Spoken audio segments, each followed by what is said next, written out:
गोपद्मांची कहाणी. गोपद्मांनो, तुमची कहाणी ऐका.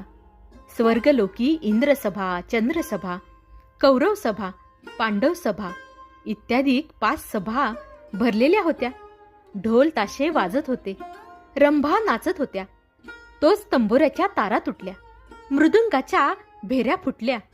हे पाहून सभेने हुकूम केला, हाहाकार करा, दांडोरा पिटा.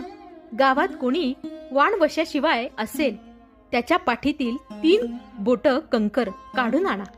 तंबोऱ्याला तारा लावा, कीर्तन सुरू करा. रंभा पुन्हा नाचू देत. असा हुकूम होताच श्रीकृष्ण मनात घाबरले.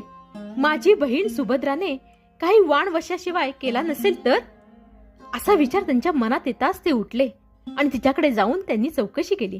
ते म्हणाले, अगं सुभद्रा, आखाड्यात दशमीपासून 3 गोपद्म पिंपळाच्या पारी, तळ्याच्या पाळी, गायीच्या गोठ्यात, देवाच्या द्वारी, ब्राह्मणाच्या दारी काढून पूजा करावी. हा वसा कार्तिक दशमीस संपूर्ण करावा. याप्रमाणे 5 वर्षे हा वसा करावा. उद्यापनाच्या वेळी कुवारणीला जेवायला बोलवावे. पहिल्या वर्षी विडा द्यावा, दुसऱ्या वर्षी चुडा भरावा, तिसऱ्या वर्षी केळ्याचा फणा द्यावा, चौथ्या वर्षी उसाची मोळी द्यावी आणि 5व्या वर्षी चोळी परकर देऊन आपल्या वशाचे उद्यापन करावे. असे सांगून श्रीकृष्ण पूर्व ठिकाणी येऊन बसले. ताबडतोब श्रीकृष्णांनी सांगितल्याप्रमाणे सुभद्रेने सारे काही केले. नंतर सभेत सुभद्रा वाणवशाशिवाय आहे असे कळले. तेव्हा तिकडे दूत गेले. पाहतात तो तिने वसा वसला आहे. तेथून येत असताना गावाबाहेर एक हत्तीण दिसली. ती वाणवशाशिवाय होती. ती दक्षिणेस पाय व उत्तरेस डोके करून निजली होती.